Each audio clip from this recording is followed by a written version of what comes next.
नमस्ते। ददरा एकेडमी के online platform पर आप सभी का एक बार फिर स्वागत है। हम लोग हिंदी व्याकरण का अध्ययन कर रहे हैं और हिंदी व्याकरण में हमारी चर्चा संधि प्रकरण पर चल रही है। संधि प्रकरण पर चर्चा के क्रम में हमने देखा कि संधि तीन प्रकार के होते हैं। संधि कितने प्रकार के होते हैं? तो संधि तीन प्रकार के होते हैं या संधि के तीन भेद हैं। संधि तीन प्रकार के होते हैं या संधि के तीन भेद हैं। कौन कौन सा है? तो संधि के तीन भेद कौन कौन से हैं? तो पहला है स्वर संधि, दूसरा है व्यंजन संधि तथा संधि का जो तीसरा भेद है या तीसरा प्रकार है वह है विसर्ग संधि। यहां तक हम लोग चर्चा कर चुके हैं, अध्ययन कर चुके हैं। फिर हमने देखा कि हिंदी व्याकरण में स्वर संधि के 5 उपभेद होते हैं। स्वर संधि के कितने उपभेद होते हैं? तो हिंदी व्याकरण में स्वर संधि के 5 उपभेद होते हैं। पहला होता है दीर्घ स्वर संधि। स्वर संधि का जो प्रथम उपभेद होता है वह होता है दीर्घ स्वर संधि। स्वर संधि का जो द्वितीय उपभेद होता है वह है गुण स्वर संधि। स्वर संधि का जो तृतीय उपभेद होता है वह है वृद्धि स्वर संधि। स्वर संधि का जो चौथा उपभेद होता है वह है यण स्वर संधि। और स्वर संधि का जो 5वां उपभेद होता है वह होता है अयादि स्वर संधि। यह 5 उपभेद हिंदी में होते हैं। संस्कृत में 2 उपभेद और होते हैं। कौन कौन से हैं? तो वह है पूर्व रूप स्वर संधि, पूर्व रूप स्वर संधि, और एक इसका छठा और 7वां उपभेद होता है पररूप स्वर संधि।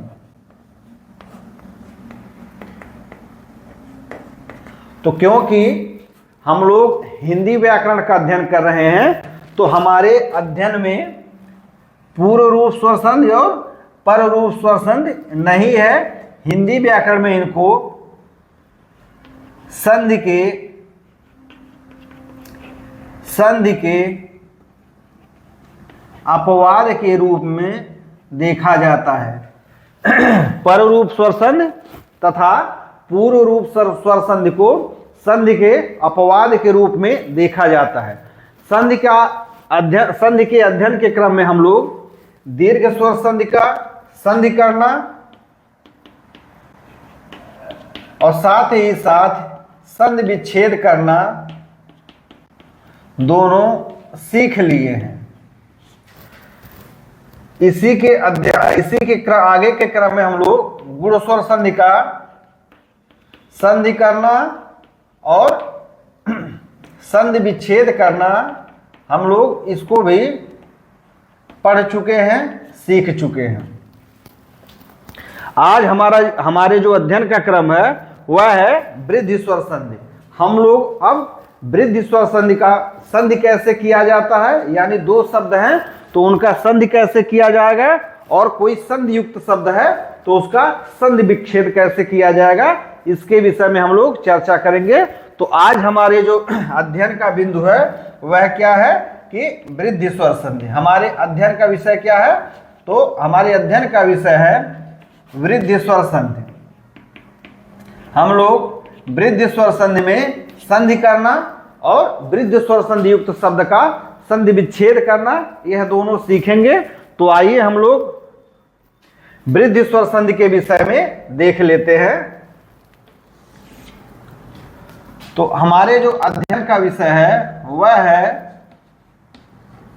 वृद्धि स्वर संधि।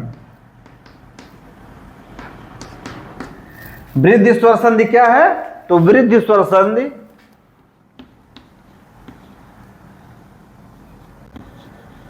वृद्धि स्वर संधि वृद्धि स्वर संधि क्या है? तो वृद्धि स्वर संधि स्वर संधि का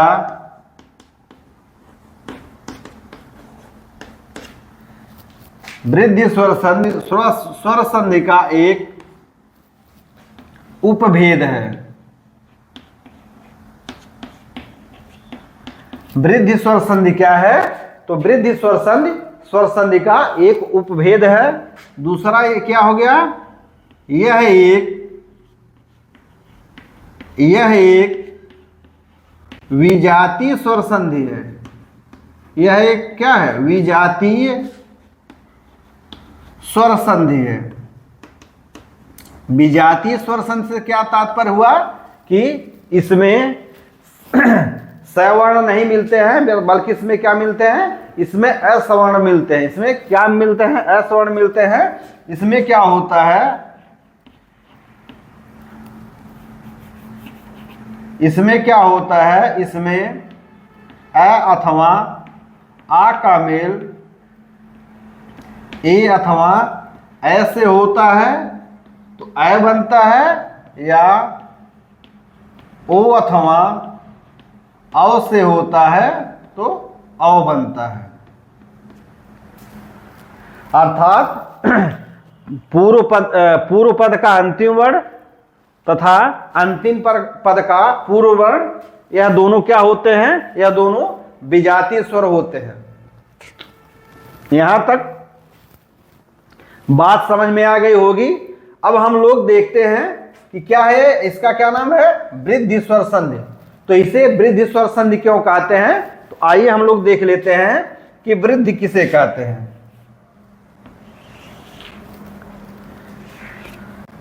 वृद्धि किसे कहेंगे? पहले हम लोग वृद्धि को समझ लेते हैं।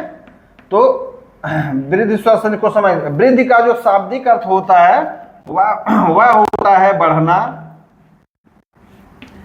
अधिक होना, बढ़ना, अधिक होना या बढ़ोतरी होना। बढ़ना, अधिक होना या बढ़ोतरी होना। वृद्धि का क्या मतलब होता है कि कोई चीज बढ़ जाती है या कोई चीज अधिक हो जाती है या किसी विषय किसी वस्तु में अधिकता हो जाती है, उसे क्या कहते हैं? वृद्धि कहते हैं। यानी वृद्धि होने के लिए क्या आवश्यक है कि कोई वस्तु या कोई तत्व उपलब्ध होता है, जब उसमें वही तत्व बढ़ जाता है तो क्या होता है? उसी की बढ़ोतरी होती है। यानी वृद्धि के लिए क्या आवश्यक है? वृद्धि के लिए उस तत्व का होना, वृद्धि के लिए उस तत्व का होना अनिवार्य है। वृद्धि के लिए क्या है कि जिस चीज की वृद्धि हो रही है उस तत्व का होना अनिवार्य शर्त है। यानी कैसे कि जैसे किसी के पास पैसा है तो पैसे की किसी के पास पैसा है तो पैसे की वृद्धि कब होगी? कि उसके पास पहले से पैसा रहेगा तब तो उसमें वृद्धि होगी।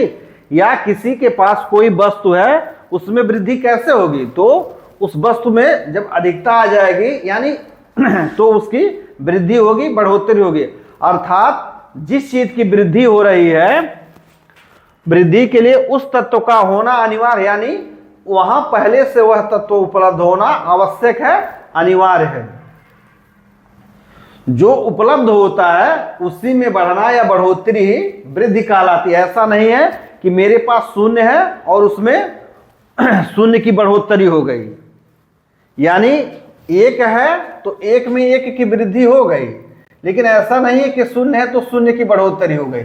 शून्य में शून्य की कोई बढ़ोतरी नहीं होती। अर्थात वृद्धि के लिए क्या आवश्यक है कि जिस तत्व की वृद्धि होती है उस तत्व का उसमें होना अनिवार्य होता है। तो अगर आप लोग इस बात को समझ लेंगे तो वृद्धि स्वर संधि कभी भी गलत नहीं होगा। कि क्या कि वृद्धि के लिए उस तत्व का होना अनिवार्य है, यानी जिसकी वृद्धि हो रही है वह तत्व वहां पहले उपलब्ध होना चाहिए। जिस तत्व की वृद्धि हो रही है वहां उस तत्व का होना अनिवार्य है, यानी वह तत्व पहले से उपलब्ध होना चाहिए। आइए हम लोग आगे चर्चा करते हैं। तो हम इसको यहां हटा देते हैं।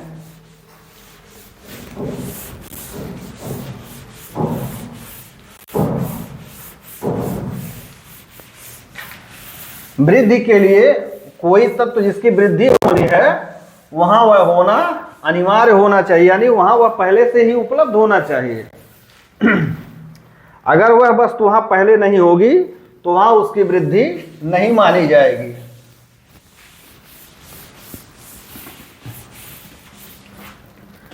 क्योंकि हम लोग व्याकरण का अध्ययन कर रहे हैं तो व्याकरण की दृष्टि से देख लेते हैं। तो व्याकरण में वृद्धि, हम लोग क्योंकि व्याकरण का अध्ययन कर रहे हैं तो व्याकरण में वृद्धि देख लेते हैं। तो व्याकरण में वृद्धि दो प्रकार की होती है।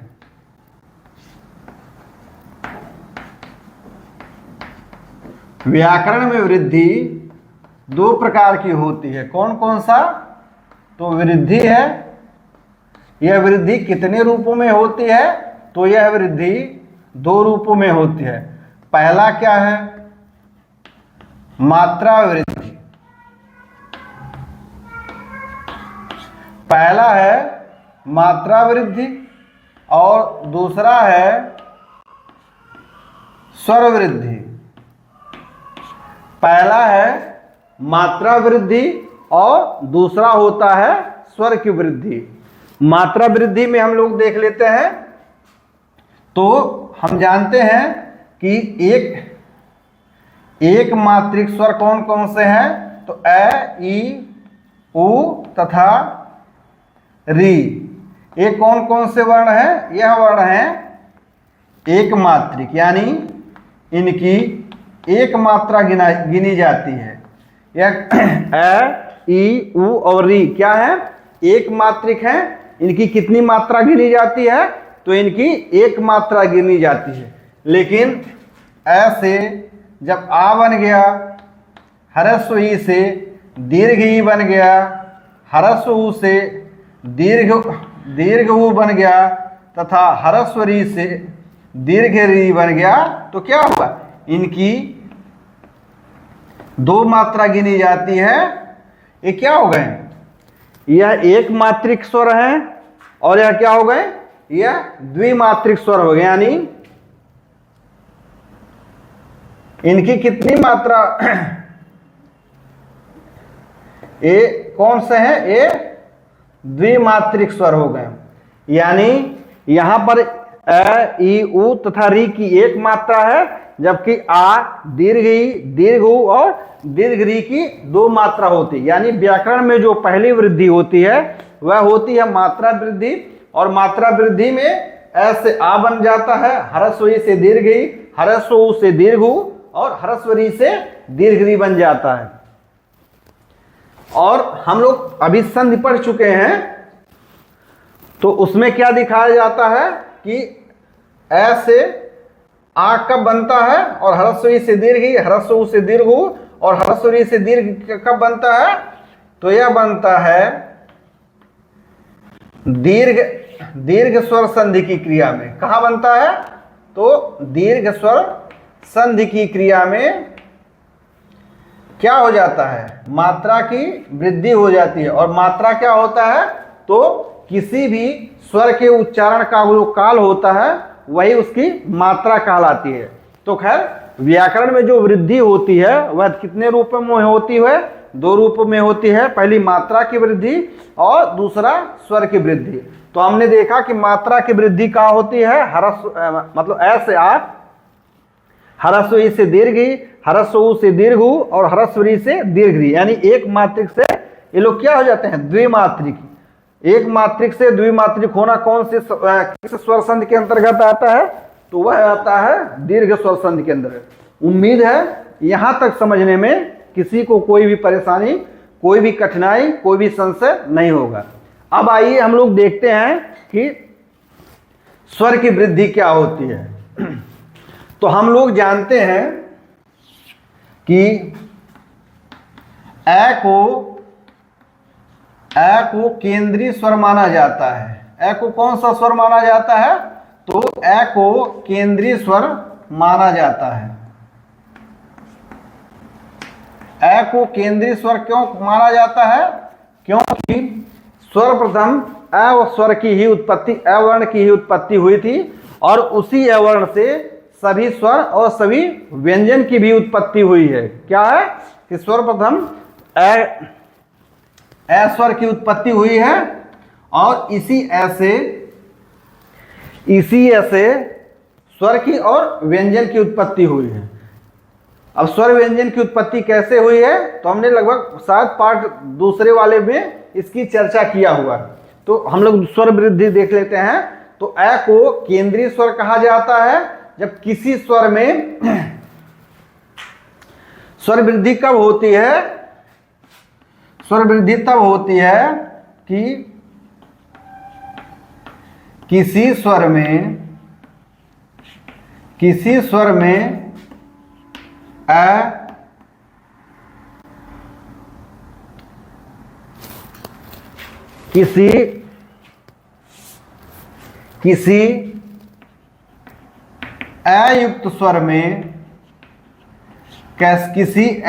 स्वर में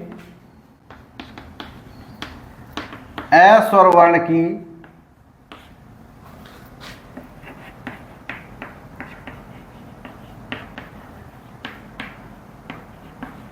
वृद्धि हो जाना ही स्वर वृद्धि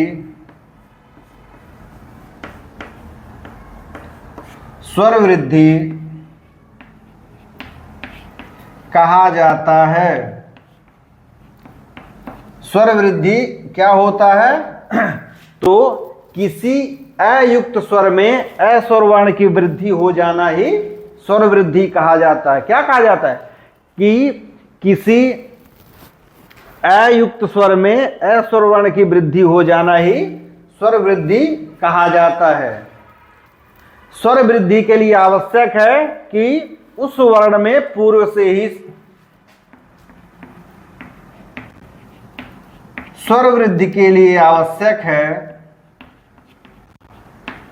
स्वर वृद्धि के लिए आवश्यक है, स्वर वृद्धि के लिए आवश्यक है कि वहां पर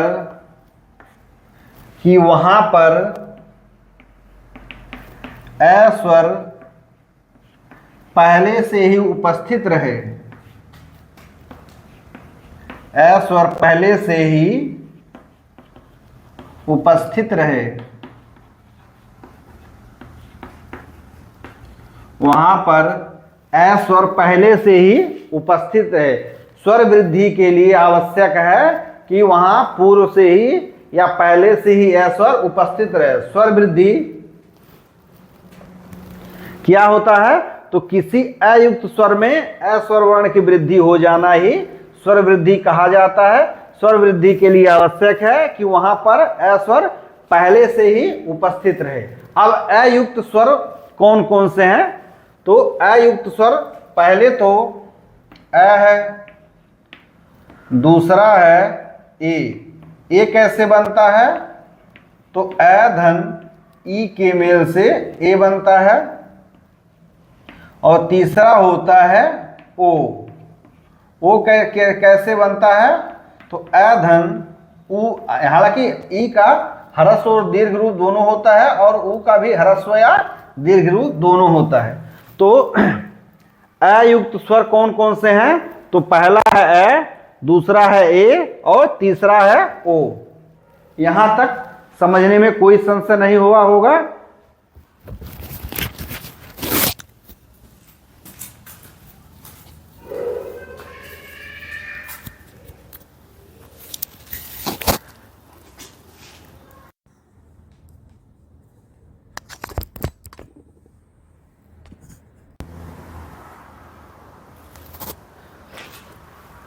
स्वर तीन ऐसे स्वर होते हैं कि जिसमें पूर्व से ही अ वर्ण उपस्थित रहता है।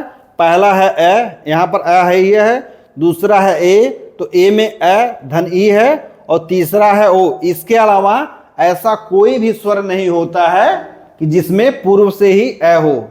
अब क्या होता है कि जब अ में अ का मेल हो जाता है, यानी स्वर वृद्धि होता है, तो क्या बन जाता है? आ। तो क्या बन जाता है? आ। दूसरी स्थिति क्या होती है कि ए में अ का जब मेल ए में हो जाता है तो क्या बन जाता है? ए। यह भी समझने में कोई संशय नहीं होगा।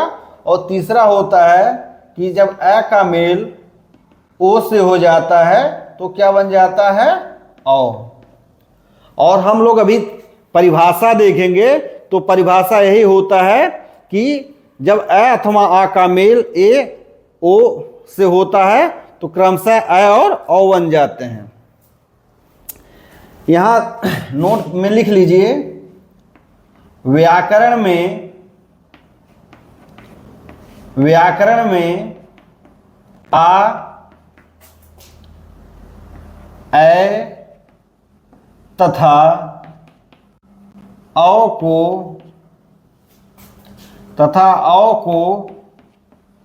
वृद्धि स्वर कहा जाता है। वृद्धि स्वर कहा जाता है। समस्त पुस्तकों में केवल अ तथा औ को वृद्धि स्वर माना गया है, लेकिन परिभाषा के अनुसार और अच्छी पुस्तक आप देखेंगे तो उसमें आ, ए तथा औ तीनों को वृद्धि स्वर माना जाता है। क्योंकि हम लोग देखते हैं कि वृद्धि स्वर की परिभाषा के अनुसार कि किसी अयुक्त स्वर में अ स्वर वर्ण की वृद्धि हो जाना, अर्थात यहां आप पहले से ही है और इसमें अ की वृद्धि हो जाना क्या कहलाता है? यही स्वर वृद्धि कहलाता है। उसी प्रकार ए में अ धन ई है तो ए से अ बनना और ओ से औ बनना, यानी तीनों को क्या कहा जाता है? तीनों को व्याकरण में वृद्धि स्वर कहा जाता है। परंतु आ जो होता है वह आ का दीर्घ रूप है, इसलिए आ की चर्चा दीर्घ स्वर संधि में हो जाती है। इसलिए ई दीर्घ स्वर इसलिए आ को दीर्घ स्वर और वृद्धि स्वर दोनों कहा जाता है। कभी कभी परीक्षा में यह प्रश्न पूछ लिया जाता है, नहीं पूछा गया होगा तो पूछ लिया जाएगा। आप लोग इस बात को निश्चिंत रहिए। आ क्या है? आ दीर्घ स्वर है और साथ ही साथ वृद्धि स्वर है। आ दोनों है। तो चूंकि आ वर्ण की चर्चा दीर्घ स्वर संधि में बहुत अच्छी तरह से हो गई है, इसलिए वृद्धि स्वर में केवल अ तथा औ की उत्पत्ति के विषय में ही अध्ययन किया जाता है। उम्मीद है कि यहां तक समझने में कोई भी समस्या नहीं होगी। अर्थात व्याकरण में आ को, अ को तथा औ को तीनों को वृद्धि स्वर कहा जाता है, क्योंकि आ की चर्चा दीर्घ स्वर संधि के अंतर्गत हो गई है। इसलिए वृद्धि स्वर संधि के अंतर्गत केवल अ तथा औ वर्ण की चर्चा किया जाता है। अर्थात जिस संधि के क्रिया के फलस्वरूप वृद्धि स्वर की उत्पत्ति होती है उसे क्या कहा जाएगा? उसे वृद्धि स्वर संधि कहा जाएगा। उम्मीद है यहां तक समझने में आप लोगों को कोई भी संशय नहीं हुआ होगा। आइए इसको आप लोग चाहे तो स्क्रीनशॉट ले ले अथवा नोट कर ले। आइए अब हम लोग वृद्धि स्वर संधि का जो सूत्र है उसको देख लेते हैं। तो हमने देखा कि व्याकरण में वृद्धि दो प्रकार की होती है। पहला होता है मात्रा की वृद्धि, दूसरी होती है स्वर की वृद्धि। मात्रा की वृद्धि में ऐसे आ, ह्रस्व ई से दीर्घ ई, ह्रस्व ऊ से दीर्घ ऊ और ह्रस्व री से दीर्घ री होता है, क्या हो गया, यह दीर्घ स्वर संधि के अंतर आ गया। स्वर वृद्धि में पहले अ उपलब्ध रहे, बाद में अ आकर मिल जाता है, तो ऐसे अ मिला, आ हो गया। ए में पहले से ही अ है, इसमें से अ और आके मिल गया, अ बन गया। ओ में पहले से ही अ है, इसमें अ और आके मिल गया, यह औ बन गया। यानी आ, अ तथा औ, यह तीनों क्या हो गए, वृद्धि स्वर हो गए। और जिस संधि के द्वारा इन वर्णों की उत्पत्ति होती है उसे वृद्धि स्वर संधि कहा जाता है। उम्मीद है यहां तक कोई संशय नहीं रहा होगा। अब आइए हम लोग वृद्धि स्वर संधि को सूत्र के अनुसार देख लेते हैं।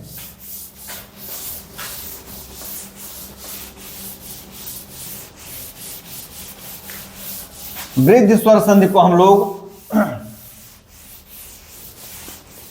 तो पुस्तकों में वृद्धि स्वर संधि का 2 सूत्र दिया हुआ है। पुस्तकों में क्या हुआ है कि पुस्तकों में वृद्धि स्वर संधि का 2 सूत्र दिया गया है। तो हम लोग जो सूत्र समझने में आसान है, जो सूत्र पूरी परिभाषा को बताता है, हम उसी को देख लेते हैं। तो हमारा अध्ययन किस पे चल रहा है,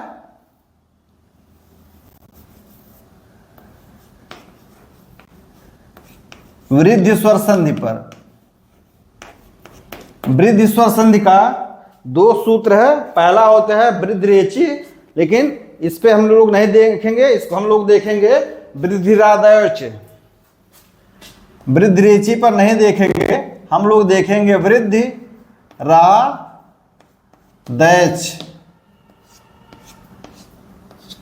दूसरा जो सूत्र होता है वो होता है वृद्धि रेचि है। तो हम लोग इस पे न चर्चा करके इस पे चर्चा करेंगे। यह दोनों सूत्र डॉक्टर पृथ्वीनाथ पांडे की पुस्तक में दिया हुआ है। तो आइए हम लोग वृद्धिरादैच पर चर्चा करते हैं। वृद्धिरादैच को हम लोग जब तोड़ेंगे, हम वृद्धिरेचि को हटा दे रहे हैं, हम लोग इसको तोड़ेंगे तो यह बनेगा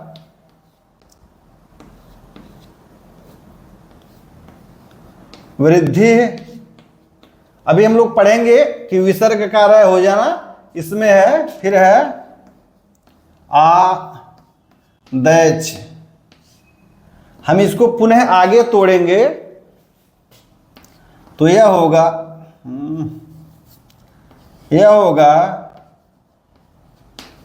वृद्धि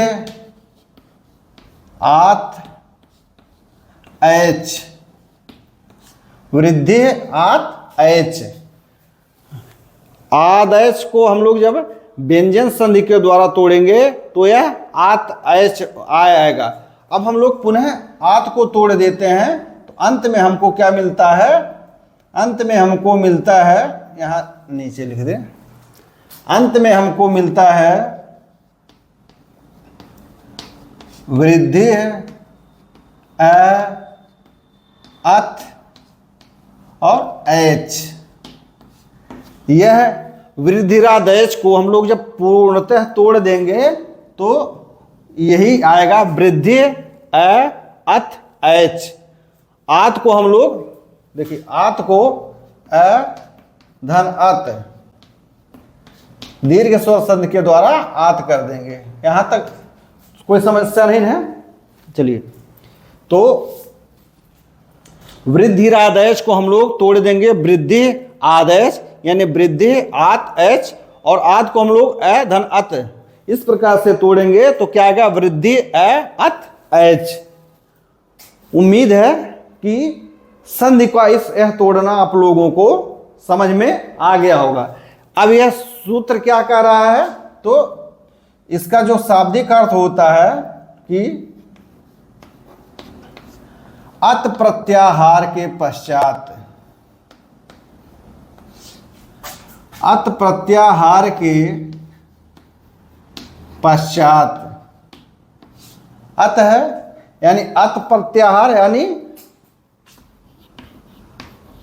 जब हम लोग प्रत्याहार देखते हैं तो प्रत्याहार का पहला वर्ण जहां से शुरू होता है और अंतिम वर्ण जहां पर खत्म होता है उसके बीच में आने वाले सभी वर्ण उस प्रत्याहार के वर्ण कहे जाते हैं। तो चूंकि अत के पहले केवल अ है और तुरंत तय आ जा रहा है और तय की गिनती नहीं होती है तो केवल अ वर्ण है, ठीक है। तो अत प्रत्याहार का मतलब अत प्रत्याहार यानी अत प्रत्याहार अर्थात अ अथवा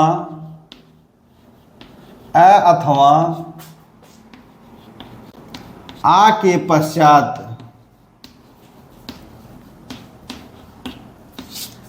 अत प्रत्याहार अर्थात अ अथवा आ के पश्चात अयुक्त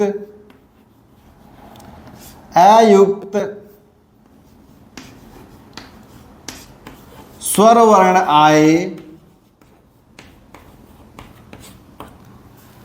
अथवा अत प्रत्याहार वृद्धिरादेश क्या कह रहा है कि अत प्रत्याहार अथवा आ के पश्चात अयुक्त स्वर वर्ण आए तो स्वर वर्ण आए तो वह स्वर वर्ण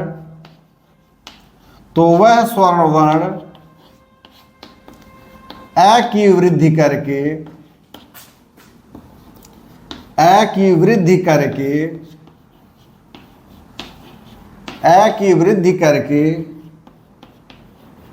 एच प्रत्याहार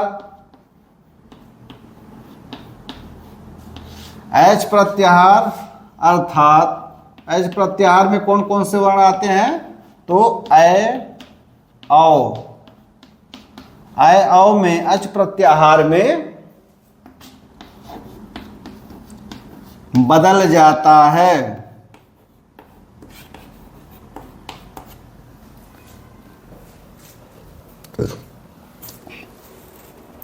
जो वृद्धि स्वर संधि का सूत्र है वह क्या है वृद्धिरादेश और वह टूट कर किस में आता है वृद्धि अत एच। इसका क्या मतलब होता है तो इसका मतलब होता है कि अत प्रत्याहार अर्थात अ अथवा आ के पश्चात अयुक्त स्वर वर्ण आए तो वह स्वर वर्ण अ की वृद्धि करके एच प्रत्याहार अर्थात अ में बदल जाता है। एच प्रत्याहार समझ में आ रहा है नहीं तो एक बार देख लेते हैं। हम लोग स्वर संधि का अध्ययन करते हुए समय चार प्रत्याहारों को ही देखते हैं। पहला क्या है अ ई उ र री ली क ए ओ न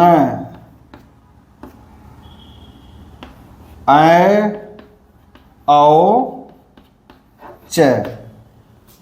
तो अत प्रत्याहार यहां से देख लीजिए ऐसे शुरू होता है और तुरंत तय हल वाला वर्ण आ जाता है यानी अ अथवा आ के पश्चात और एच प्रत्याहार यहां देखिए अ और दोनों वर्णों को चूंकि च हल सहित है इसलिए इसमें हल की भी गिनती नहीं होती है।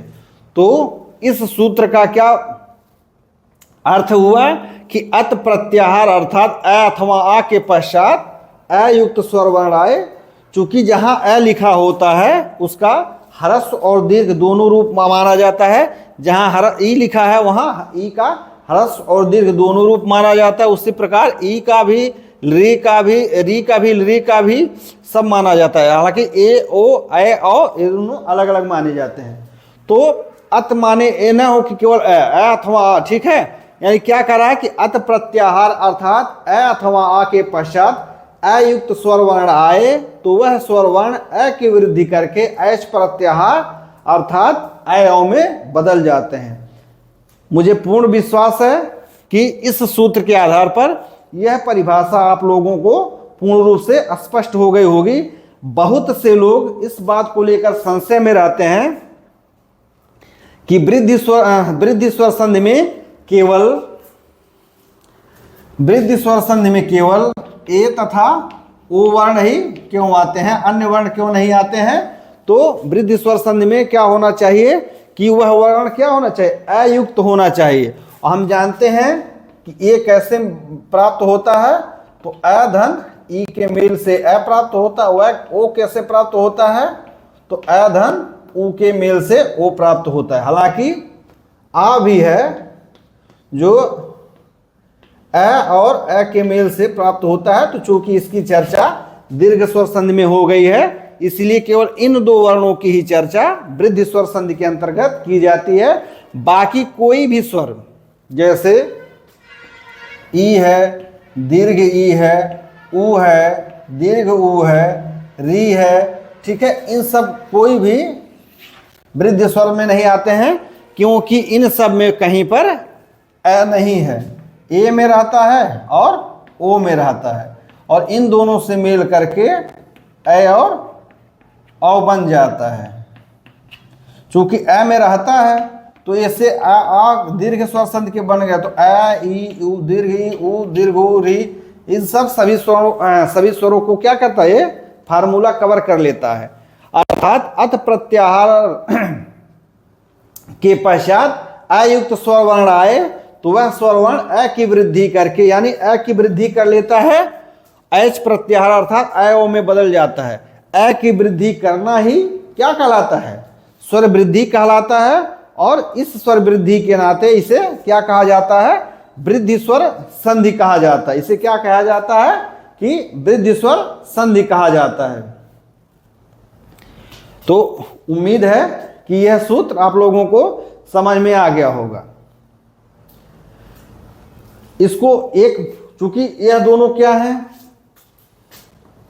ये तथा वो क्या है,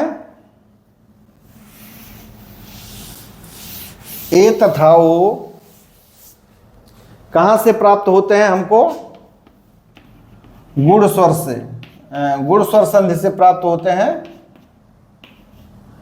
गुण स्वर, इन्हें इसलिए इन्हें गुण स्वर भी कहा जाता है।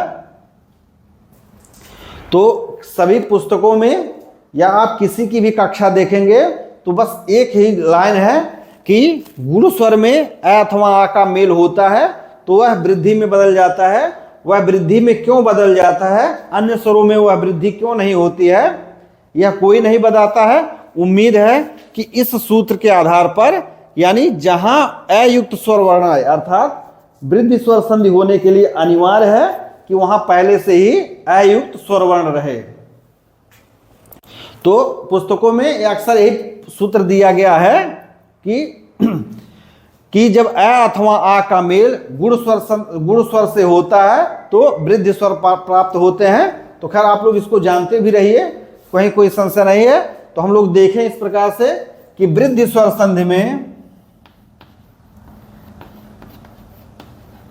वृद्धि स्वर संधि में दो संधि वर्ण प्राप्त होते हैं। कौन कौन से,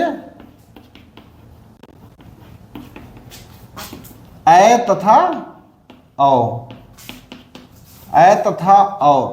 हालांकि नियमतः आ भी आ साथ में आता है, लेकिन आ को हम लोग दीर्घ स्वर संधि में, चूंकि अ का दीर्घ रूप है, उसमें वह एक सजातीय स्वर है, विजातीय नहीं है, इसलिए वृद्धि स्वर संधि में केवल दो वर्णों की चर्चा अ तथा औ के रूप में किया जाता है। तो आइए हम लोग वृद्धि स्वर संधि की परिभाषा देख लेते हैं।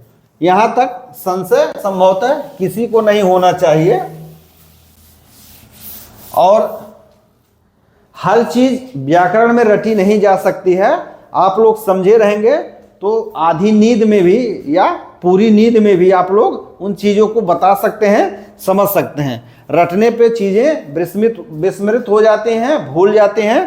तो मेरा यही आप लोगों से आग्रह है कि यदि आप लोग जीवन में कुछ सफलता प्राप्त करना चाहते हैं तो आप लोग अच्छी तरह से समझने का प्रयास करिए। हिंदी ही नहीं, कोई भी विषय हो, जब आप उसको अच्छी तरह से समझ लेंगे तो आप उस विषय में प्रवीण हो जाएंगे। और आप जीवन के किसी भी स्थिति में रहें, आप जीवन के किसी भी परीक्षा में बैठें, तो यदि आप समझे रहेंगे तो ऐसे भी प्रश्न जिनका सामना आपका कभी जीवन में नहीं हुआ है, या कह सकते हैं कि जो नवीन शब्द आ जाते हैं, आप लोग उनके भी विषय में उनका भी नवीन प्रश्न आ जाएंगे, आप लोग उनका भी उत्तर देने में सक्षम हो जाएंगे। तो आइए हम लोग वृद्धि स्वर संधि की परिभाषा देख लेते हैं। वृद्धि स्वर की परिभाषा क्या हो गई? वृद्धि स्वर की परिभाषा है कि जब प्रथम पद का अंतिम वर्ण जब प्रथम पद का अंतिम वर्ण अ अथवा आ हो तथा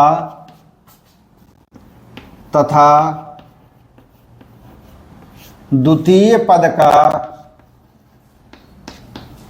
पूर्व वर्ण या प्रथम वर्ण पूर्व वर्ण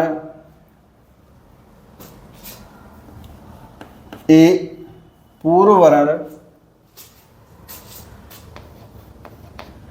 ए अथवा आय, जब प्रथम पद का अंतिम वर्ण अ अथवा आ हो तथा द्वितीय पद का पूर्ण वर्ण ए अथवा आय तथा ओ अथवा आओ हो, ओ अथवा आओ हो तो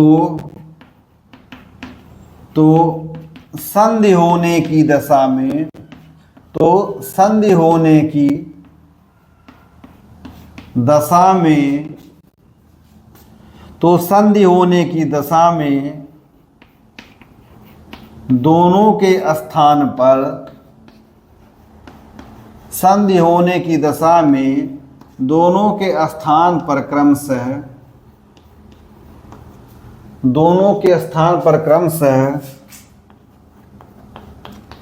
अय तथा औ हो जाता है या औ एकादेश हो जाता है,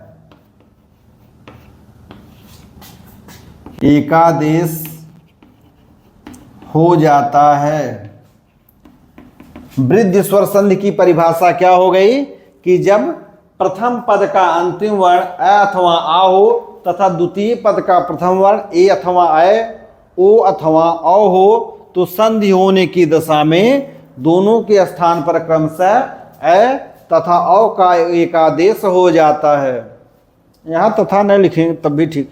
जब प्रथम पद का अंतिम वर्ण अ अथवा आ हो तथा द्वितीय पद का पूर्व वर्ण ए अथवा अय तथा में नहीं ए अथवा आय ओ अथवा औ हो तो संधि होने की दशा में दोनों के स्थान पर क्रमशः अ तथा औ एकादेश हो जाता है, अ तथा औ एकादेश हो जाता है। यानी कौन कौन से वर्ण का एकादेश होता है? अ तथा औ का। इस परिभाषा के अनुसार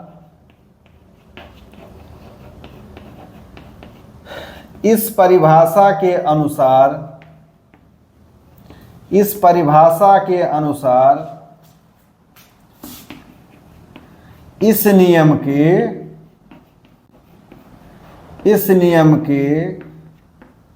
दो उपनियम हैं।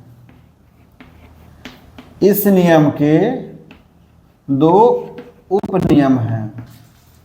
यह परिभाषा अपने आप में पूर्ण है, लेकिन फिर भी हम लोग अध्ययन की दृष्टि से सुगम रहे, सरल रहे, इसके लिए हम लोग इसको तोड़ तोड़ के पढ़ेंगे। ऐसा कहीं पुस्तकों में नहीं लिखा है, किंतु मैंने अपने अध्ययन के लिए और आप सबको समझाने के लिए मैं इसको तोड़ तोड़ के पढ़ाता हूँ। यही मेरा पढ़ने का, यही मेरा पढ़ाने की शैली रही है। तो आइए हम लोग देख लेते हैं कि इस नियम के अनुसार क्या होता है। तो इस नियम के अनुसार हमको दो उपनियम प्राप्त हो जाते हैं। तो आइए हम लोग पहला उपनियम देख लेते हैं। वृद्धि स्वर संधि का आप लोग सूत्र देख लीजिए, और यह सूत्र अगर आप लोग समझ गए तो आप लोग वृद्धि स्वर संधि को कभी भी भूलेंगे नहीं, कहीं भी कोई भी गलती नहीं होगी। आइए प्रथम उपनियम देख लेते हैं। तो मैं इसको हटा दे रहा हूं।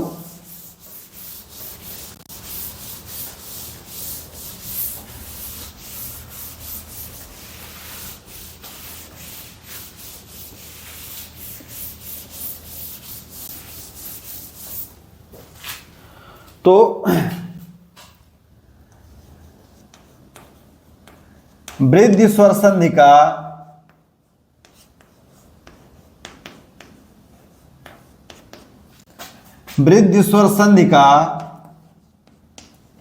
प्रथम उपनियम क्या कहता है?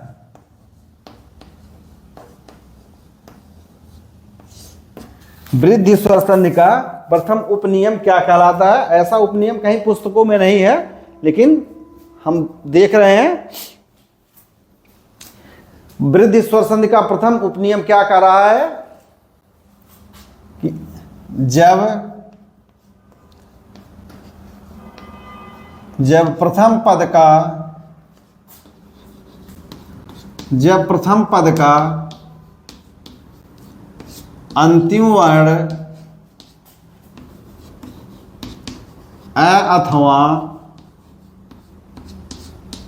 जब प्रथम पद का अंतिम वर्ण अ अथवा आ हो तथा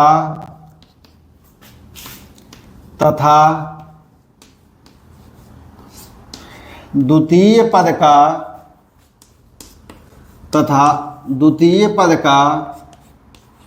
प्रथम वर्ण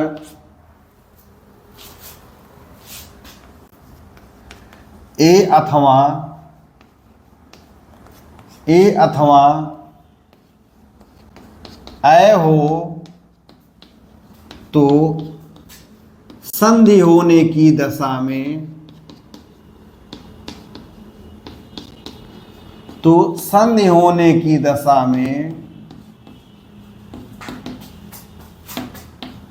दोनों के स्थान पर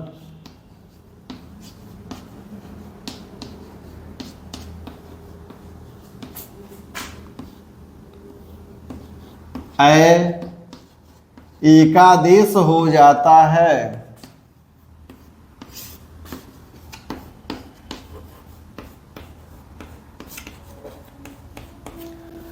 हालांकि दोनों के स्थान पर एकादेश हो जाता है, यह लिखना वाक्य की दृष्टि से अशुद्ध है, क्योंकि एकादेश का मतलब ही होता है कि दोनों के स्थान पर। लेकिन यहां पर हम लोग इसको समझने के लिए लिख लेते हैं, यानी यहां पर यह लिखना चाहिए तो संधि होने की दशा में एकादेश हो जाता है, यानी दोनों के स्थान पर यहां क्या है, यह वाक्य में अधिक शब्द है, लेकिन फिर भी हम लोग समझने की दृष्टि से इसको लिख देते हैं। तो यह प्रथम उपनियम क्या है कि जब प्रथम पद का अंतिम वर्ण अ अथवा आ हो तथा द्वितीय पद का प्रथम वर्ण ए अथवा ऐ हो तो संधि होने की दशा में दोनों के स्थान पर एकादेश हो जाता है। अच्छा, मैं बार बार हर परिभाषा में या हर जगह लिखता हूं कि संधि होने की दशा में, व्याकरण में या कहिए कि भाषा में ऐसी बहुत सी स्थितियां हो जाती हैं कि वह दोनों वर्ण तो मिलते हैं लेकिन उनमें संधि की कोई आवश्यकता नहीं होती है। तो ऐसा नहीं कि संधि की कोई आवश्यकता न रहे तो हम उनको जबरदस्ती सटा देंगे या मेल करा देंगे। तो यदि उनमें संधि की क्रिया व्याकरणिक रूप से या भाषाई रूप से बनती है तभी हम लोग संधि करेंगे, यानी जब संधि होने की दशा रहेगी तभी वहां करेंगे। ऐसा नहीं कि जबरदस्ती वहीं पर ठेल के कर देंगे। तो प्रथम उपनियम क्या हो गया कि जब प्रथम पद का अंतिम वर्ण अ अथवा आ हो तथा द्वितीय पद का प्रथम वर्ण ए अथवा ऐ हो तो संधि होने की दशा में दोनों के स्थान पर ऐ का एकादेश हो जाता है। अर्थात हम इसको सूत्र रूप में लिख लेते हैं, अर्थात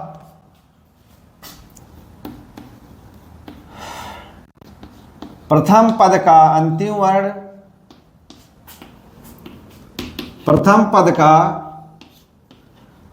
वर्ण क्या हो, अ अथवा आ।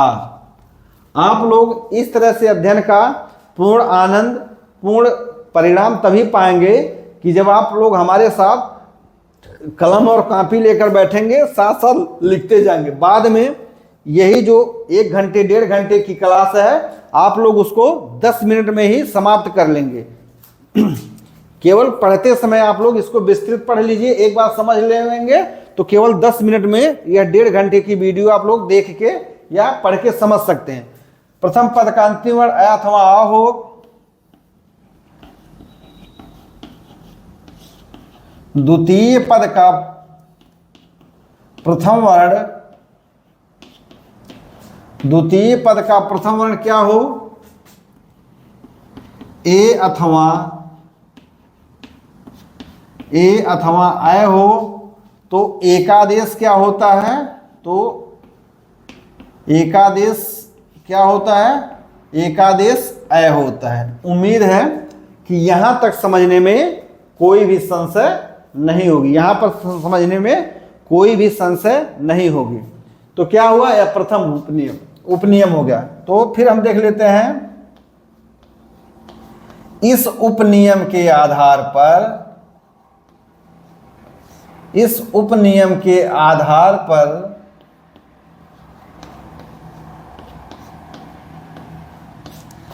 चार स्थितियां बनती हैं। क्या बनती हैं, चार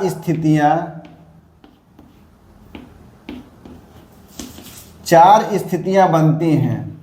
कौन कौन सा, पहला है प्रथम पद का अंतिम वर्ण अ हो तथा अंतिम पद का प्रथम वर्ण ए हो, तो संधि होने की दशा में दोनों के स्थान पर अ हो जाता है। संधि होने पर क्या होता है कि दोनों के स्थान पर अ हो जाता है। तो आइए हम लोग एक दो शब्दों को देख करके क्या करते हैं कि संधि करते हैं। तो हम लोग, एक शब्द है एक, और एक का मेल हम लोग एक से करते हैं, तो क्या आएगा, तो हम लोगों ने संधि की क्रिया करने के लिए, संधि की क्रिया करने के लिए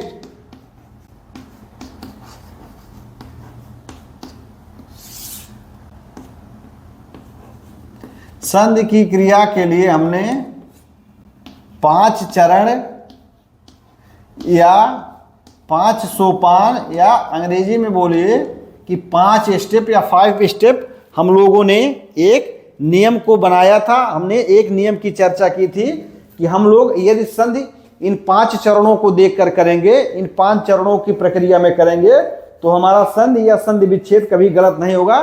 तो संधि करने का 5 चरण क्या क्या है, पहला था शब्द युग्म। पहला चरण क्या था, शब्द युग्म, यानी संधि करना है तो हमें पहले क्या होना चाहिए कि हमारे पास एक शब्द का युग्म होना चाहिए, अर्थात शब्द का जोड़ा होना चाहिए जिसका हमें संधि करना है। तो यहां पर क्या हो गया, हमारे पास एक युग्म प्राप्त हो गया, हमारे पास क्या हो गया, एक युग्म प्राप्त हो गया। संधि करने की जो दूसरी क्रिया है वह क्या है कि वह वर्ण विच्छेद की क्रिया है, यानी हम शब्द युग्म पाएंगे और उसका क्या करेंगे, वर्ण विच्छेद कर लेंगे। क्या करेंगे, वर्ण विच्छेद करेंगे। हमने इन नियमों की, संधि की अवधारणा की जो पहली कक्षा है, पार्ट 1 वीडियो है, उसमें बहुत ही डिटेल से 2-2.5 घंटे की वीडियो है, उसमें चर्चा किया है। तो हम क्या करते हैं, इन दोनों का वर्ण विच्छेद कर लेते हैं। तो चूंकि हम जानते हैं कि संधि क्या होता है, शब्द सीमा के अंतर्गत होता है, यानी प्रथम पद का अंतिम वर्ण और द्वितीय पद का प्रथम वर्ण, तो हम लोग वर्ण विच्छेद केवल प्रथम पद के अंतिम वर्ण का तथा द्वितीय पद के प्रथम वर्ण का ही करेंगे, बाकी का करना अनावश्यक है। तो यहां पर हम लिख लेते हैं ए क अ, फिर ए धन क। उम्मीद है यहां तक समझने में कोई भी संशय नहीं हुआ होगा, यहां तक समझने में कोई भी संशय नहीं हुआ होगा। यदि आप लोग वर्ण विच्छेद करने में परेशानी का अनुभव करते हैं तो आप लोग हमारी कक्षा वर्ण विच्छेद आप लोग देख लीजिएगा, कहीं कोई भी संशय नहीं रह जाएगी। अगर संशय रहेगा तो आप लोग मुझे निःशुल्क पूछ सकते हैं। फिर है संधि करने की जो तीसरा चरण होता है वह क्या होता है कि संधि वर्ण की पहचान। संधि वर्ण की पहचान यानी हमें वर्ण विच्छेद करते हुए हमें वर्ण विच्छेद करते हुए क्या करना है कि हमें संधि वर्ण की पहचान करना है।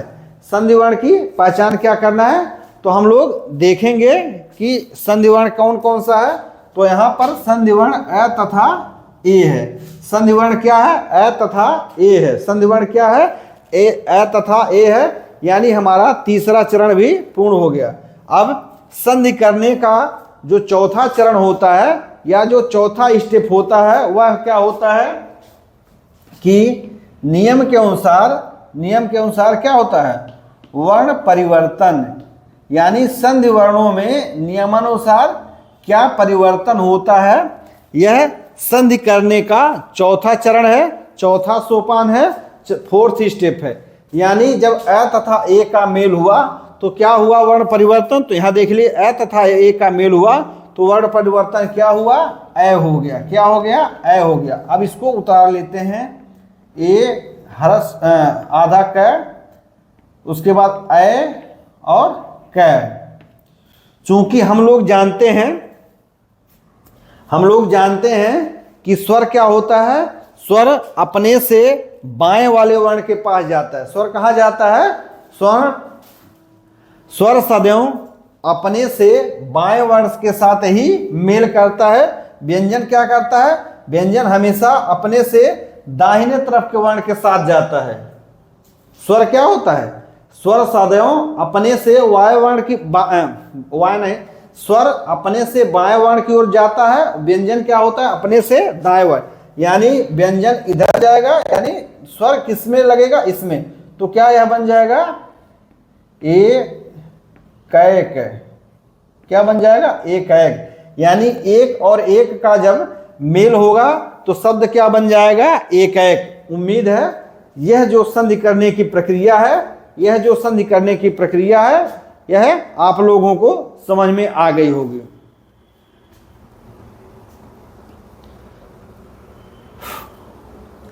एक शब्द और दूसरी स्थिति देख लेते हैं। अभी हम 3-4 उदाहरण आप लोगों को दे देंगे। चलिए एक शब्द और देख लेते हैं। दूसरा शब्द है लोक। लोक का मेल जब एसड़ा से हो रहा है, लोक का मेल जब किससे हो रहा है, तो लोक का मेल जब एसड़ा शब्द से हो रहा है। तो अब इसमें हम लोग देखते हैं कि हमारे पांचवा यहां नहीं लिखे, पांचवा है संधि वर्ण। आप इन 5 नियमों को शुरुआत में संधि की क्रिया करने में जब इसका इस्तेमाल करेंगे और 10-20 उदाहरण स्वयं ही हल करेंगे तो आपको यह नियम बहुत ही पसंद आएगा। बाद में आप सीधे यहां से यहां आ सकते हैं। बीच के 3 चरण आप उसको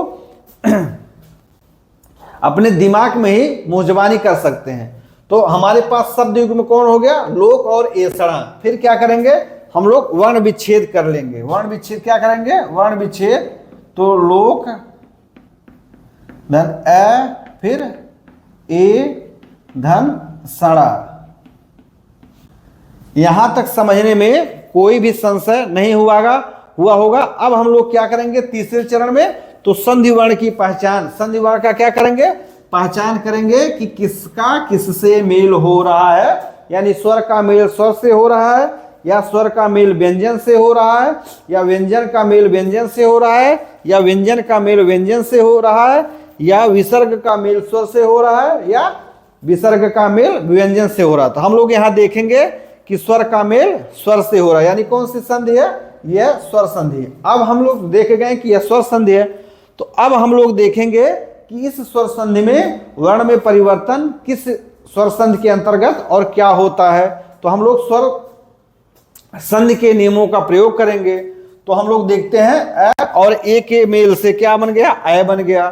तो हम लोग यहां लिखेंगे लोक धन अ धन सड़ा। फिर हो गया लोक अ सड़ा। शब्द क्या बन गया, तो शब्द बन गया लोकैषणा शब्द कब क्या बन गया? लोकैषणा। उम्मीद है कि संधि करने की जो यह क्रिया होगी वह आप लोगों को बहुत ही पसंद आई होगी, बहुत ही अच्छी लगी होगी। तो आइए अब हम लोग इस उपनियम का जो द्वितीय स्थिति है उसको देख लेते हैं।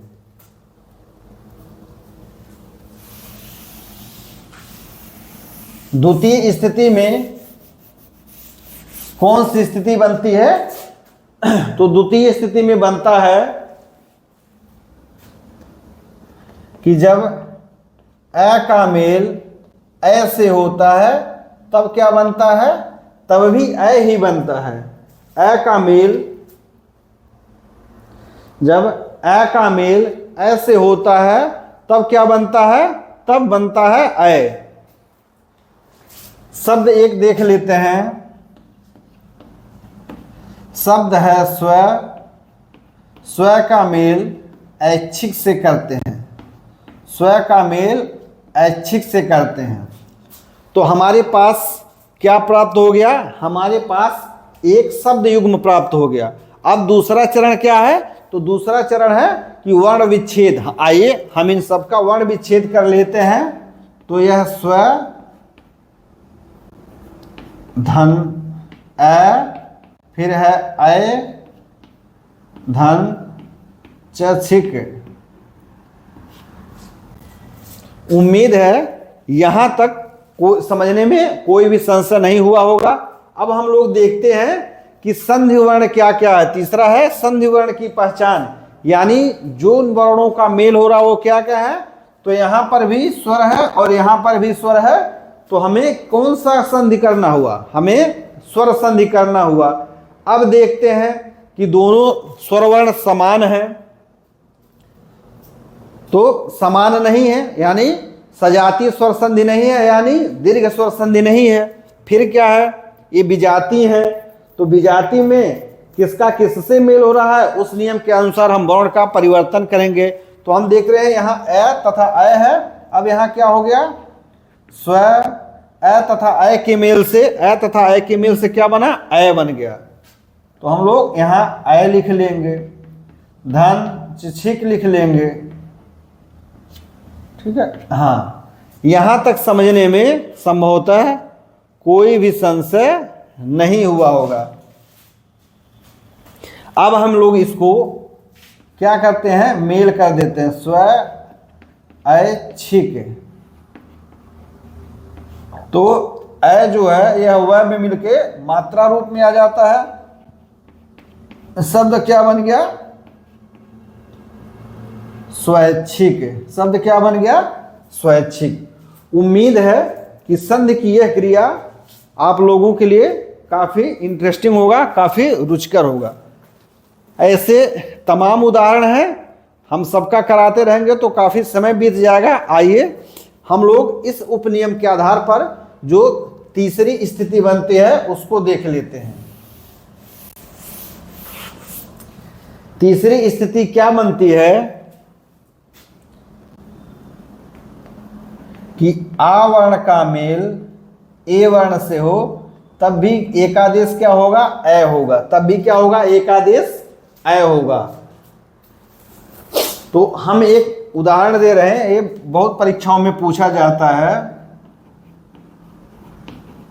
वसुधा, वसुधा का मेल जब एव से होता है, वसुधा का मेल जब एव से होता है तो क्या बनता है? तो हमारे पास क्या हो गया? शब्द युग्म हो गया। दूसरा चरण क्या करेंगे? वर्ण विच्छेद, यानी इसका हम लोग क्या कर लेते हैं? वर्ण विच्छेद करेंगे। तो वसुध, वसुध धन आ, वसुधा हो गया, धन ए धन व। यहां तक समझने में कोई भी संशय नहीं हो गया। हम लोग क्या कर दिए? वर्ण विच्छेद कर दिए। अब हम लोग संधि वर्ण की पहचान कर लिए। यहाँ आ है, यहाँ ए है, यानी दोनों क्या है? स्वर है। तो कौन सी संधि होगी? तो निश्चित है स्वर संधि होगी। तो हम लोग जान गए कि स्वर संधि है। अब स्वर संधि में हम पांचों स्वर संधियों के नियमों को देखेंगे, कहां पर यह फिट बैठता है। तो देखिए यहाँ तीसरी स्थिति में फिट बैठ रहा है आ और ए का मेल होगा तो अय होगा, यानी वर्ण परिवर्तन क्या हो रहा है, अय हो रहा है। तो हम यहां लिखेंगे वसुध अय व, वसुध अय व, यानी वसुध धन अय धन व, यानी शब्द क्या बन गया, वसुध अयव। शब्द क्या बना, वसुधैव। उम्मीद है कि यह संधि समझ में आ गया होगा। एक शब्द हम लोग और देख लेते हैं। जब सदा का मेल एव से होता है, सदा का मेल एव से होता है तो क्या बनेगा, तो बनेगा सदैव। लेकिन आप लोग ऐसे ही सीधे न लिख दीजिएगा, आप लोग इस तरह से वर्ण विच्छेद करते हुए संधि की क्रिया करेंगे तो आप लोगों को काफी अच्छी तरह से समझ में आ जाएगा। अब हम लोग इस उपनियम के आधार पर, कि किस उपनियम के आधार पर, कि जब प्रथम पद का अंतिम वर्ण अ अथवा आ हो तथा द्वितीय पद का प्रथम वर्ण ए अथवा अय हो तो संधि होने की दशा में दोनों के स्थान पर अ एक आदेश हो जाता है। तो इस उपनियम के आधार पर हम लोगों ने 3 स्थितियां देख ली। अब आइए हम लोग चौथी स्थिति देख लेते हैं। तो चौथी स्थिति में क्या होता है कि जब प्रथम पद का अंतिम वर्ण आ हो तथा द्वितीय पद का प्रथम वर्ण अय हो तो दोनों के स्थान पर क्या होता है, तो अय का एकादेश हो जाता है। क्या होता है, अय का एकादेश हो जाता है। आइए इसका भी हम लोग 1-2 उदाहरण देख लेते हैं। जैसे एक शब्द है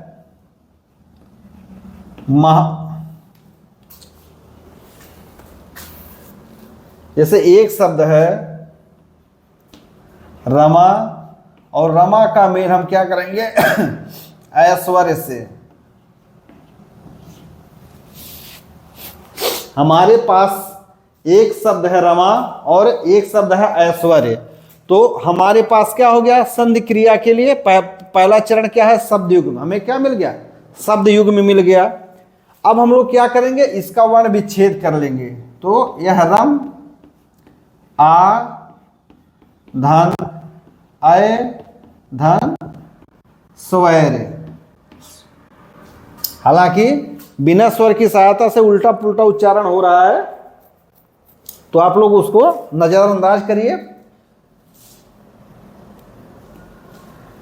अब हम लोग देखते हैं क्या है कि संधि वर्ण की पहचान। संधि वर्ण कौन कौन से हैं, तो संधि वर्ण आ और अय है, तो यहां पर क्या होगा, यहां पर स्वर संधि होगा। अब देखे हैं कि वर्ण परिवर्तन क्या होता है स्वर संधि के नियम के अनुसार। तो हम लोग देखेंगे कि रम आ और अय के स्थान पर आ और अय का मेल होता है, क्या बनता है, अय बनता है। तो रम अय धन स्वर, ये क्या बन गया, रम अय स्वर। शब्द क्या बना, शब्द बना रमैश्वर्य।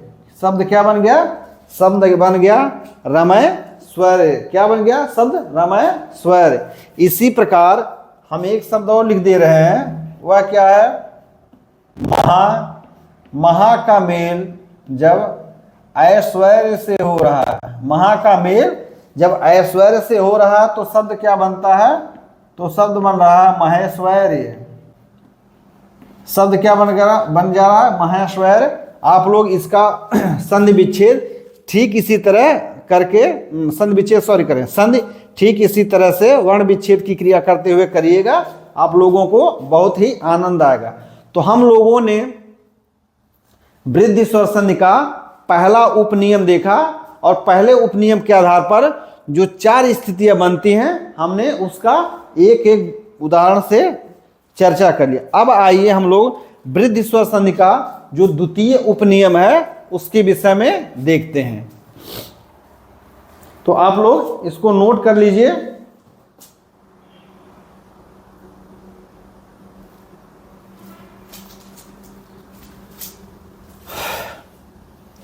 आइए अब हम लोग वृद्धि स्वर संधि का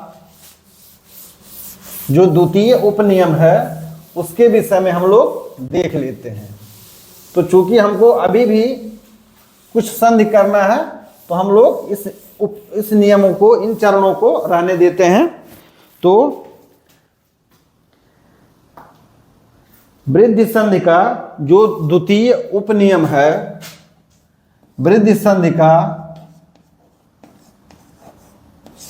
द्वितीय उपनियम, इसके विषय में देख लेते हैं। यह क्या कह रहा है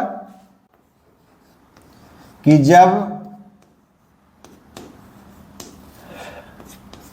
जब प्रथम पद का, जब प्रथम पद का अंतिम वर्ण,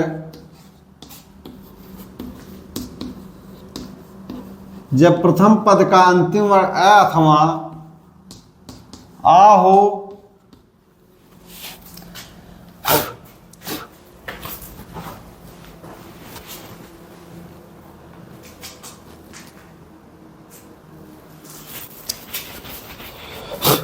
जब प्रथम पद का अंतिम वर्ण अ अथवा आ हो तथा द्वितीय पद का प्रथम या पूर्व वर्ण ओ अथवा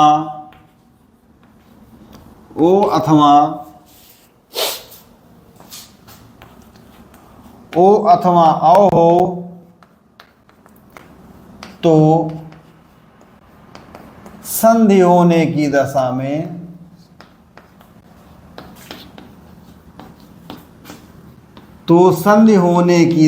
में दोनों के स्थान पर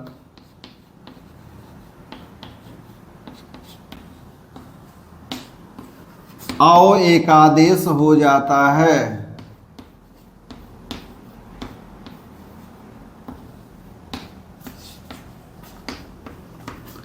औ एकादेश हो जाता है।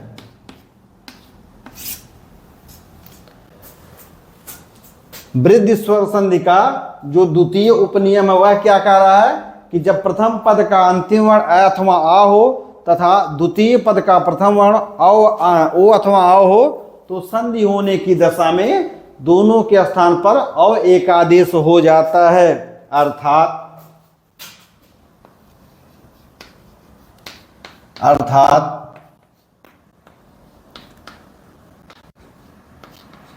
प्रथम पद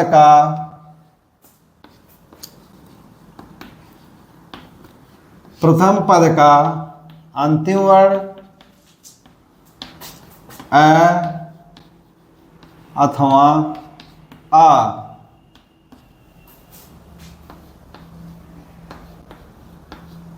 द्वितीय पद का पूर्व या प्रथम वर्ण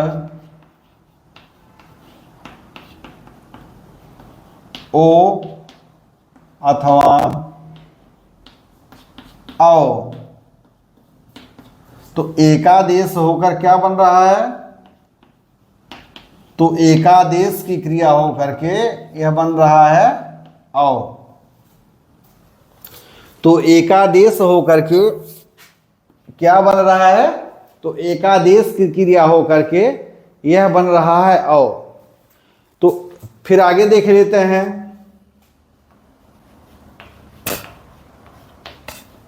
इस उपनियम के आधार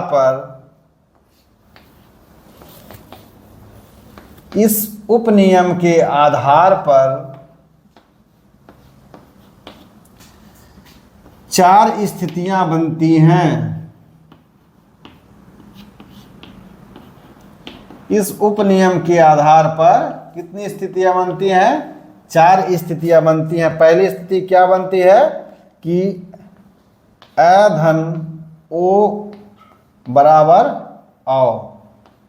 अर्थात क्या कह रहा प्रथम स्थिति कि यदि प्रथम पद का अंतिम वर्ण अ हो तथा द्वितीय पद का प्रथम वर्ण ओ हो तो संधि होने की दशा में, तो संधि होने की दशा में क्या होता है, दोनों के स्थान पर अ हो जाता है। संधि होने की दशा में क्या होता है, दोनों के स्थान पर अ हो जाता है। जैसे एक उदाहरण देख लेते हैं, जैसे है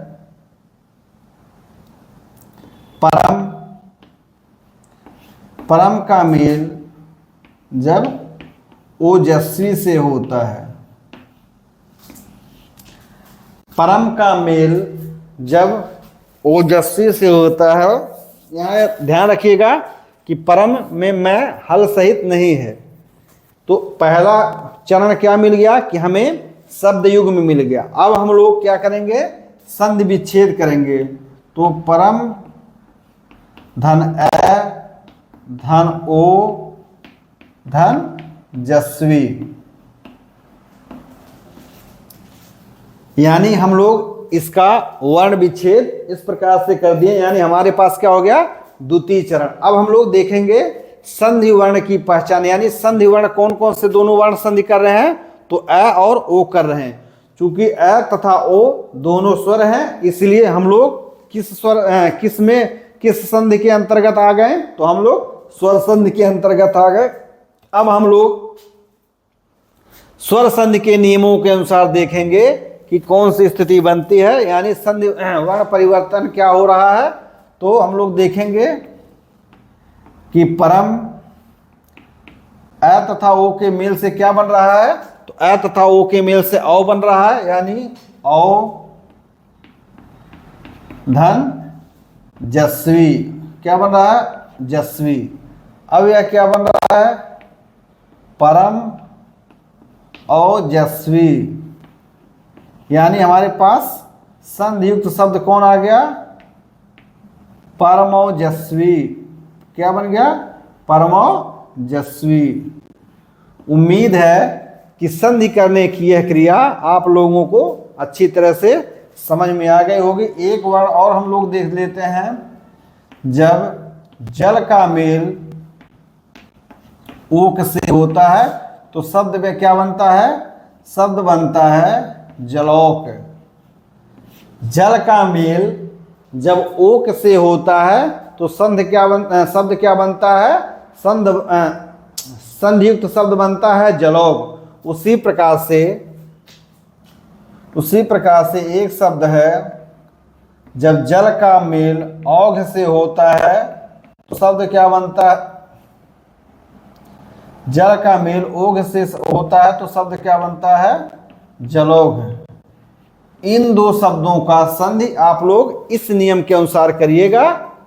यदि आप लोग स्वतः करने में सक्षम हो जाएंगे तो आप लोगों को संधि की यह क्रिया समझ में आ रही होगी। आइए अब हम लोग इस उपनियम के आधार पर जो दूसरी स्थिति बनती है उसके विषय में देखते हैं। तो दूसरी स्थिति क्या है कि प्रथम पद का अंतिम वर्ण अ हो तथा द्वितीय पद का प्रथम वर्ण क्या हो, अ हो। तो क्या बनता है, दोनों के स्थान पर संधि होने की दशा में क्या बनता है, अ बनता है। संधि होने की दशा में क्या बनेगा, अ बनेगा। आइए अब हम लोग इसको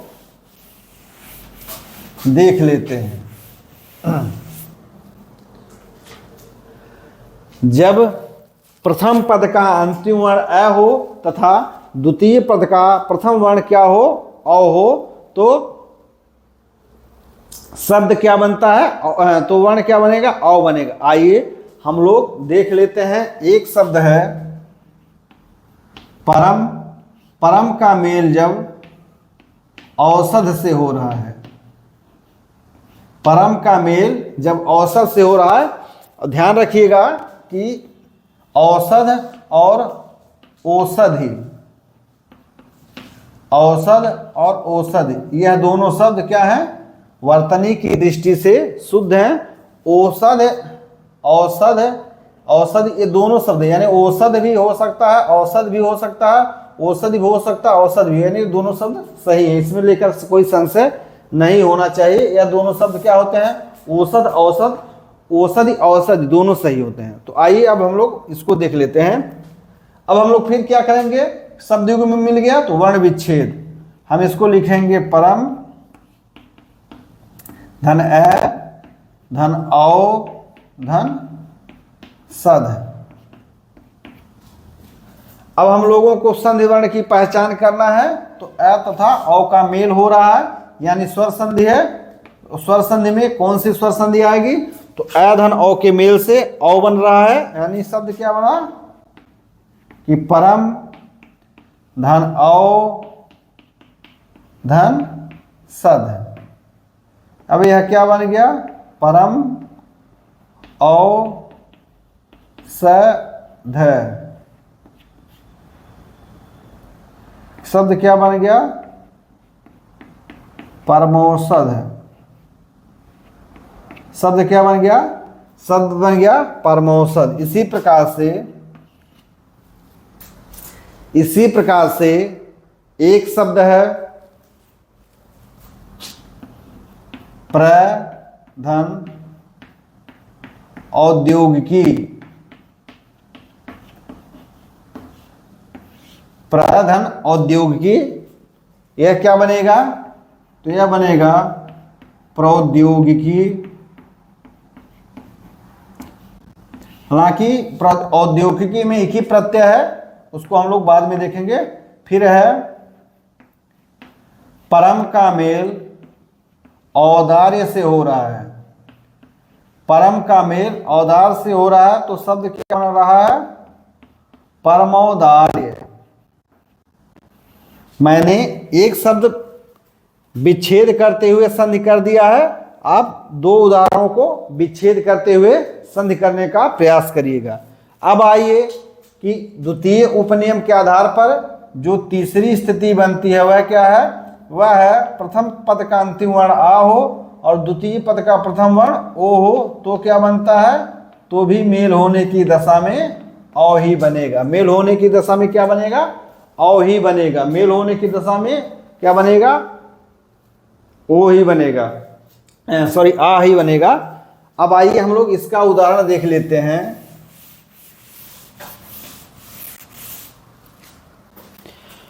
तो हम लोग एक उदाहरण देख लेते हैं।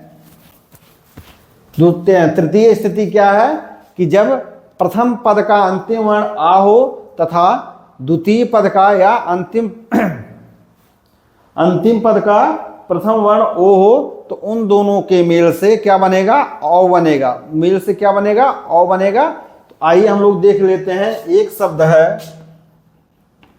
महा, और महा का मेल जब ओजस्वी से हो रहा है, यानी शब्द युग में हमको क्या मिल गया?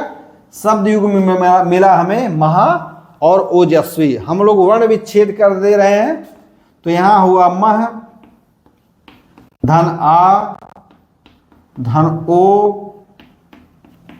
धन जस्वी। यहां तक समझने में, यहां तक की क्रिया में कहीं कोई भी संशय बाकी नहीं होगी। अब देखते हैं संधि वर्ण क्या है। तो संधि वर्ण आ तथा ओ है, दोनों स्वर हैं, यानी हम लोग कहाँ घुस गए? हम लोग स्वर संधि में घुस गए। ठीक है। और स्वर संधि में हम लोग देखेंगे कि आ तथा ओ के मेल से क्या बनता है। तो हम लोग जब वृद्धि संधि की ओर देखेंगे तो वहां पर द्वितीय उपनियम के आधार पर जो तीसरी स्थिति देखेंगे कि आ तथा ओ के मेल से औ बनेगा, तो हम लोग क्या करेंगे? हमारे लिए संधि करना क्या हो जाएगा? एकदम हलवा हो जाएगा, आसान क्रिया हो जाएगी। यानी यहाँ क्या बन जाएगा? यहाँ औ बन जाएगा। तो बाकी को उतार लेते हैं। मह औ धन जस्वी। शब्द क्या बना? मह औ जस्वी। तो हम लोग अभी देखे हैं कि व्यंजन अपने से बाई वाले वर्ण से मेल करता है। व्यंजन स्वर अपने से बाईं ओर के वर्ण से मेल करता है, व्यंजन अपने के दाईं ओर के वर्ण से मेल करता है। तो ये हो गया महोजस्वी। महोजस्वी। आशा है कि संधि करना यह आप लोगों को समझ में आ गया होगा। आइए एक दो उदाहरण हम और लिख देते हैं। जैसे एक शब्द है महा का मेल जब ओज से हुआ। महा का मेल जब ओज से हुआ तो शब्द क्या बनेगा? महोज। महा का मेल जब ओज से हो जाएगा तो शब्द क्या बनेगा, महोज बन जाएगा। ठीक है, तो उम्मीद है कि यह आप लोगों को इतनी बात, इतनी क्रिया समझ में आ गई होगी। आइए हम लोग अब इस उपनियम के आधार पर जो चौथी स्थिति बनती है उसके विषय में देख लेते हैं कि जब प्रथम पद का अंतिम वर्ण आ हो तथा द्वितीय पद का प्रथम वर्ण औ हो तो मेल होने की दशा में दोनों के स्थान पर एकादेश होकर के क्या बनता है, तो दोनों के स्थान पर एकादेश होकर के औ की क्रिया औ बनता है। क्या बनता है, औ बनता है।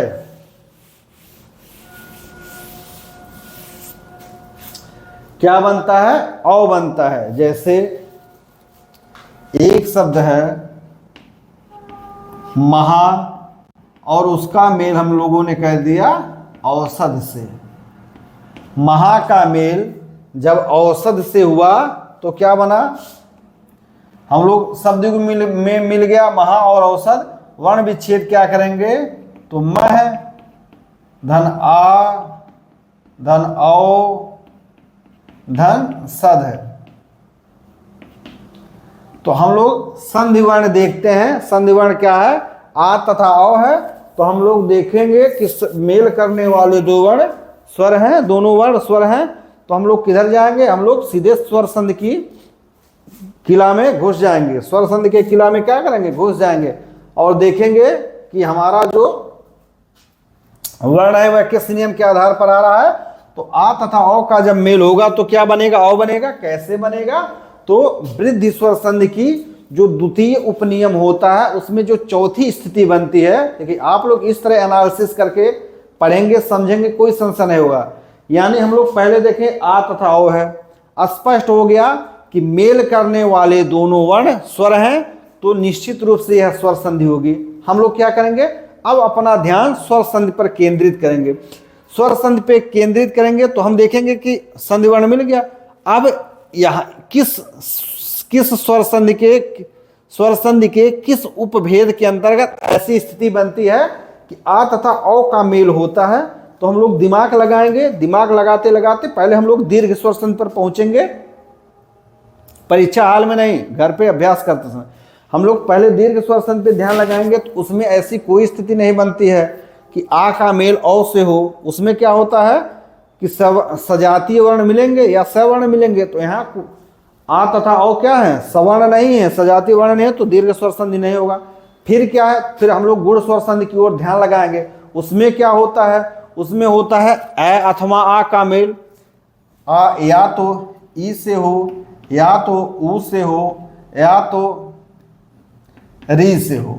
ठीक है, तो यहाँ न तो ई है, न तो ऊ है, न तो री है।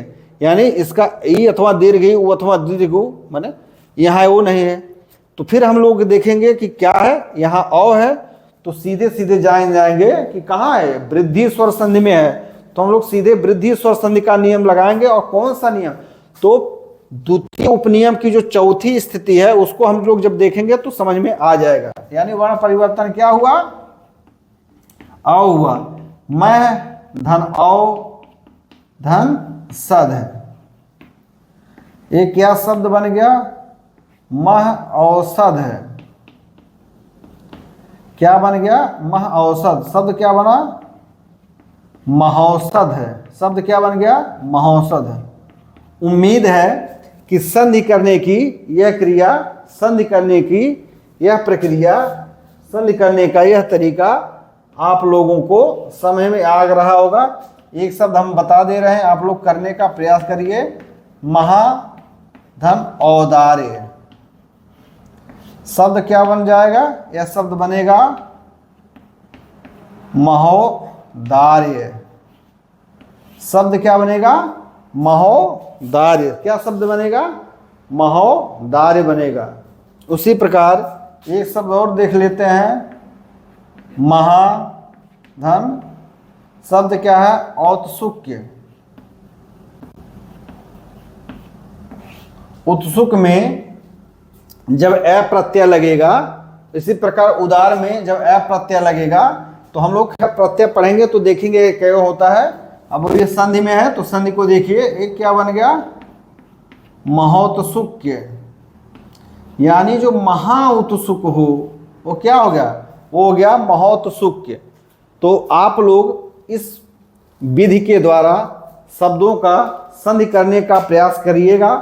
उम्मीद है कि हमारे द्वारा बताया गया तरीका आप लोगों को एकदम नवीन लग रहा होगा, साथ ही साथ समझ में आ रहा होगा।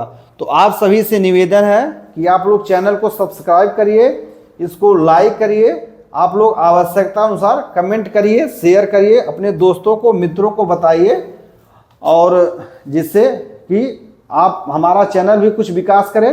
आप लोगों ने हमको इतना समय दिया, आप सभी का बहुत बहुत धन्यवाद।